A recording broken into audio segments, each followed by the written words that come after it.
Welcome to Our Girl Relationships. We talk about the problems people face in their day-to-day lives. Let's start with the video. I have always considered my girlfriend to be my soulmate.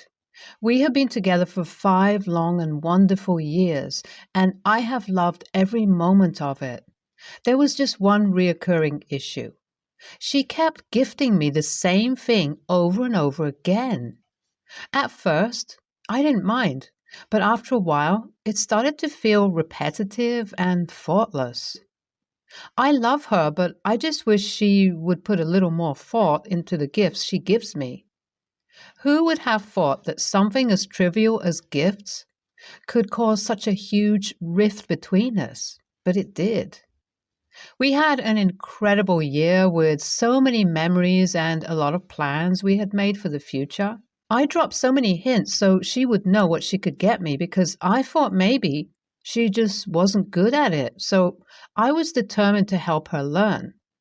Since we started dating, I never once gave her the same gift, except she asked for it. I always came up with something thoughtful, and for someone who loved receiving gifts, you would think that she knows how to pick gifts too. God knows I couldn't take one more watch as a present. Don't get me wrong, the watches were always elegant, but they were too predictable and I had grown tired of it. This year was the first time I intentionally threw hints at her for what I would like because I decided to take responsibility. I'll say things like, I'll really like to have that, or this would fit me well, or I see this in my nearest future, just so that she can catch my drift. I really hoped she got it this time. Sitting at the dinner table, I couldn't help but feel disappointed at seeing another beautiful watch. That was it.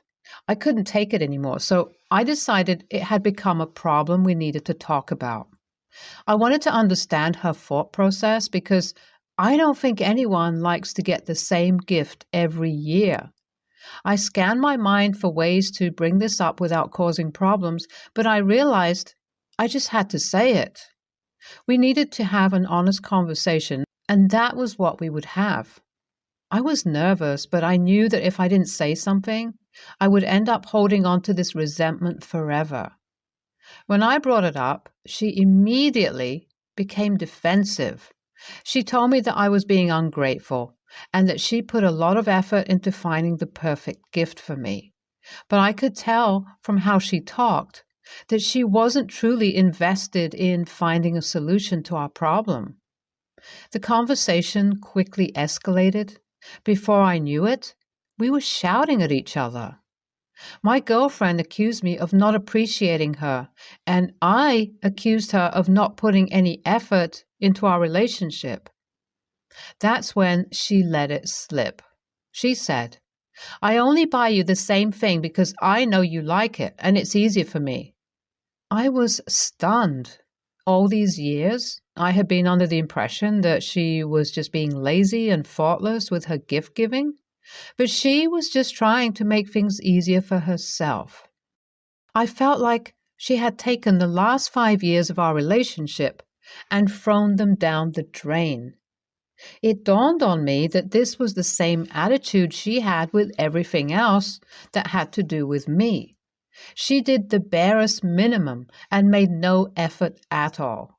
She already knew I loved her, so there was no point trying. Another thing that this scenario pointed out to me was the fact that she was selfish, and I couldn't count on her. She only cared about what was best for her and didn't have my interest or well-being at heart. Different other events came to my mind, and they all seemed to have this theme. I remember she came by my house one time.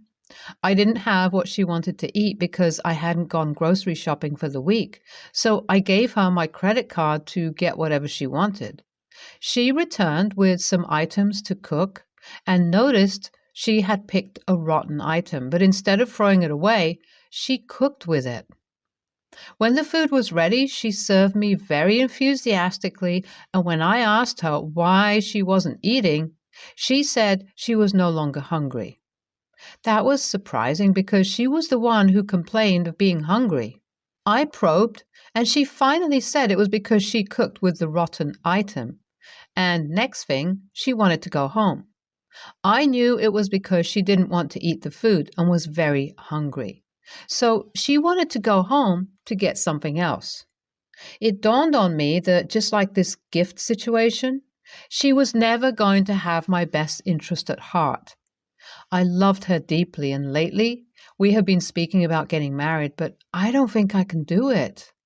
Marriage is a lifelong commitment, and if I commit to someone, I need to be sure without any doubt that I can trust them and that they are committed to me in the same way, if not more.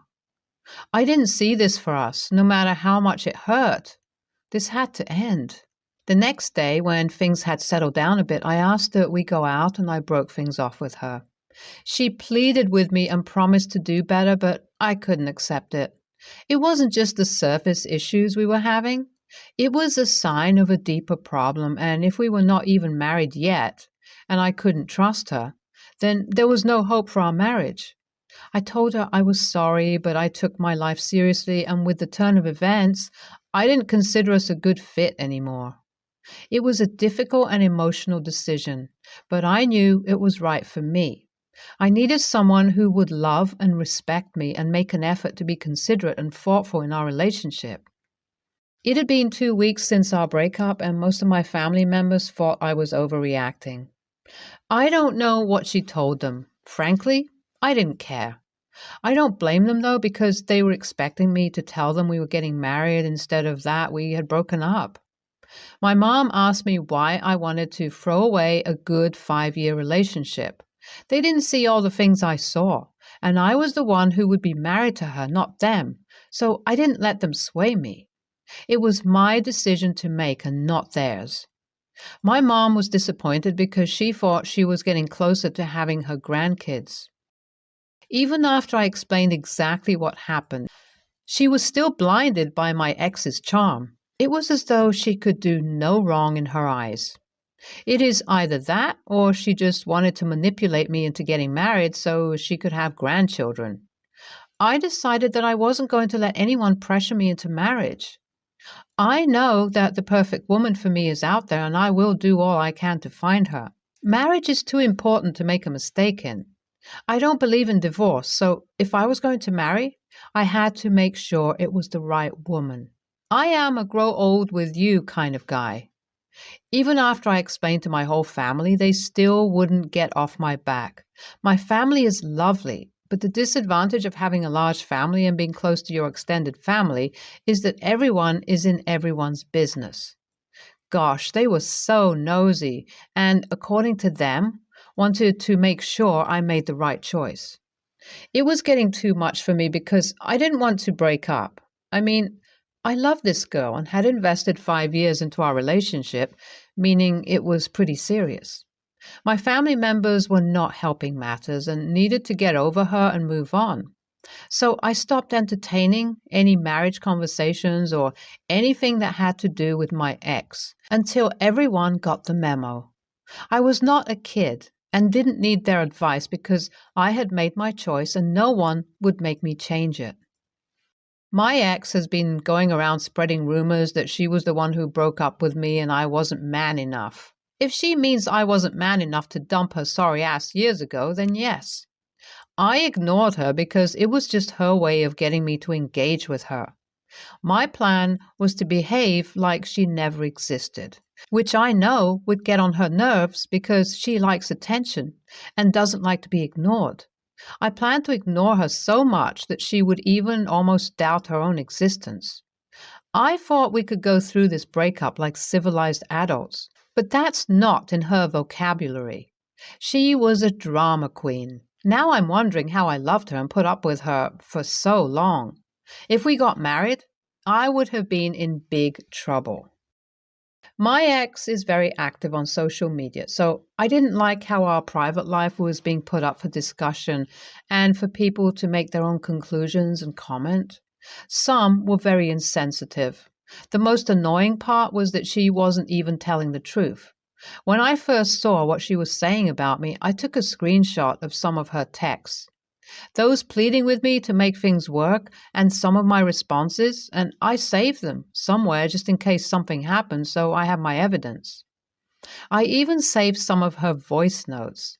She probably thought she could lie because she knew I wouldn't go on social media battle with her. But at this point, I was rethinking it. What pushed me to the wall was when she brought my family into her little game, and that I was scared of commitment and a coward. This was the height of disrespect.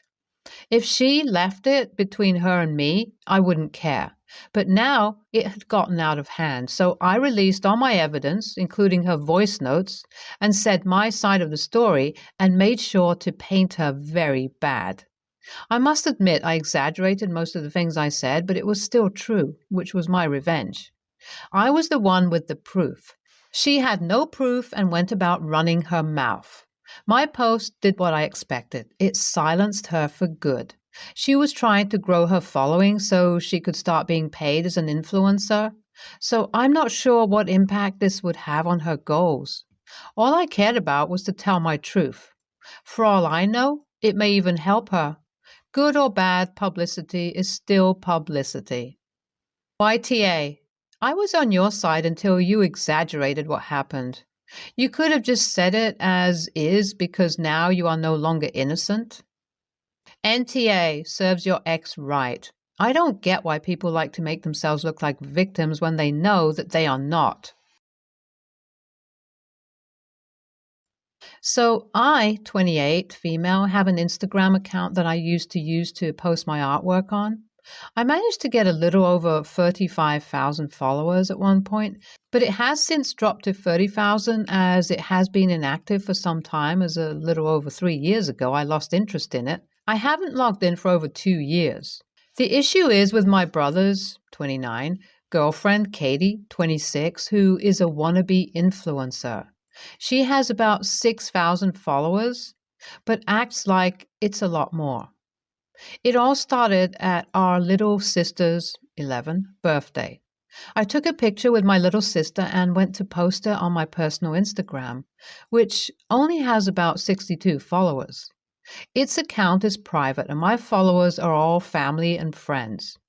Katie sees me and makes a comment about how I should build my brand more.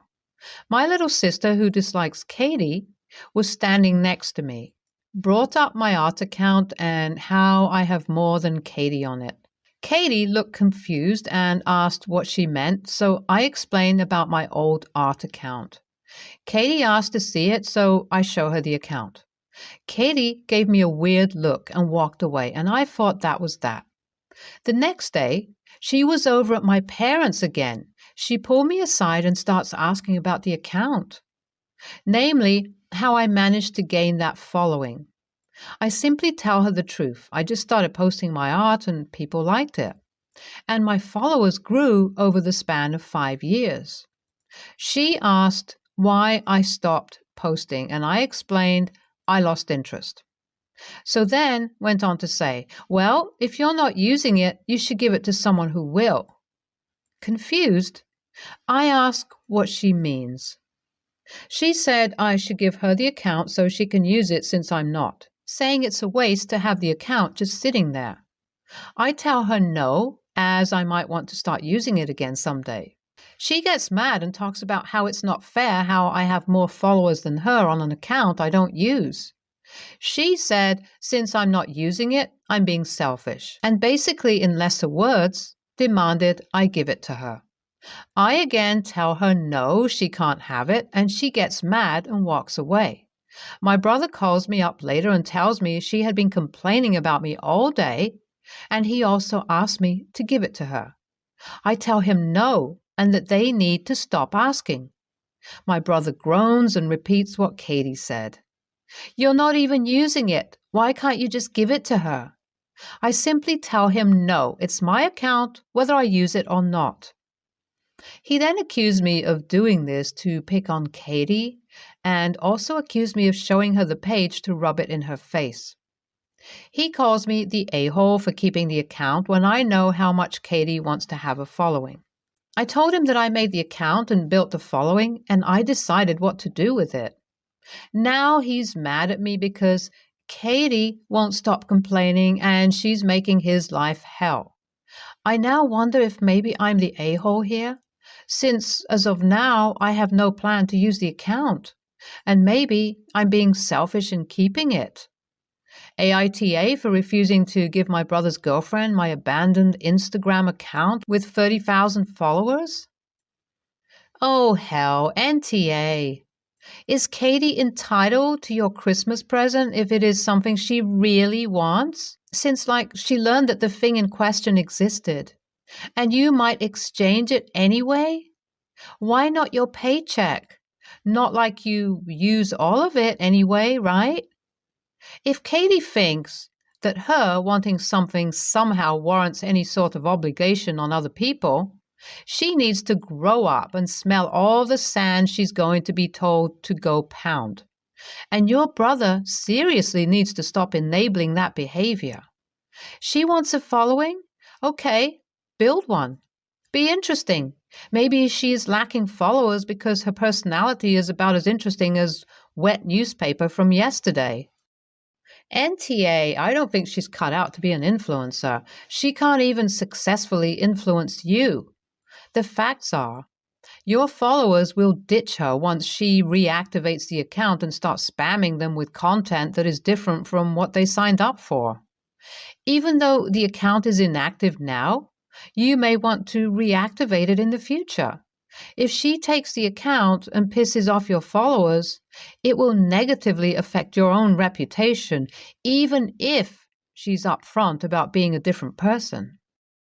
I know we like to be anti-influencers on Reddit as if it's a fake job, but it takes hard work to build up and retain a following in the face of constant competition and changing trends. Overnight followers are not the answer to Katie's problems. Continuing to do the things that netted her the first 6,000 on her own account are. My mother lives in South America and I live in the UK. I've lived here for almost 15 years. I married here and had 2 children. When I first got pregnant, I begged my mom to come and stay with me for a couple of weeks as I was going to give birth to my first child and her first grandchild. We'd pay for her ticket, of course, but she said it wasn't her problem that I decided to have a baby on the other side of the world, and she couldn't come anyway because she had work and studies. I sadly had a miscarriage last month and almost died from complications.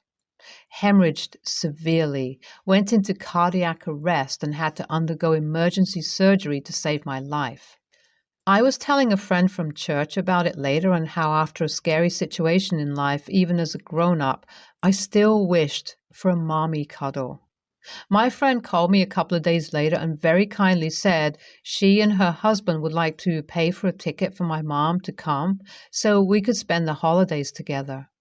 I called my mom, who told me her passport was expired and a new one will only be ready by mid-January. Oh, that kind of sucks, I thought, but I guess I can wait a bit more. But then she told me that she can only come in February after my sister's graduation. At this point, I became so upset. I've lived here 15 years and not once did anyone bother to come and visit me. It's always my husband and I paying to go and see them at least once a year. They've always had each other for events like these. My parents were there for my sister's marriages, first births, holidays, when they're ill or going through hard times. I haven't had that and dealt with every difficult situation with only my husband by my side. I told her not to bother anymore and canceled her ticket. Even almost dying is still not enough to get her to leave things for a while and come and stay with her eldest daughter for a few weeks. I'll spend the holidays with the only people who seem to care about me, my children and my husband. AITA? Guess I needed to vent a little. Thank you everyone so much for reading and responding to my post. I didn't expect this post to blow up like this. I think I'm ready to accept that my family moved on and I'm not exactly a priority. More of a second, third thought. I did think that paying for a ticket, again, would have been enough for my mom to want to come visit since all she needed to do was pack and drive the 20 minutes to the airport. Plus, as a South American, a trip to England is very much the trip of a lifetime. It's a sad realization that you're not as nearly as important to your family as you imagined, but I guess at least now I can move on. Thank you all so much for the good wishes, the lovely messages of encouragement and reality checks. I appreciate it. Happy holidays to all of you. NTA, there is very clear favoritism judging by how they treat your sister versus how they treat you. You have not seen them for nearly 15 years, and you are simply showing them the same amount of contact they showed you. NTA, your mom obviously could have visited you and has made the choice not to. All I want to say is that while you may not have any other family to rely on, you obviously have really great friends because not many people would hear about your struggles and then go to the action of giving you money to buy a plane ticket for your mother. So if you have the energy, try and spend time with and build up your relationship with the good people you have around you and keep your family where they are, on the other side of the world. I'm sorry for your loss, and I hope you and your family are coping as best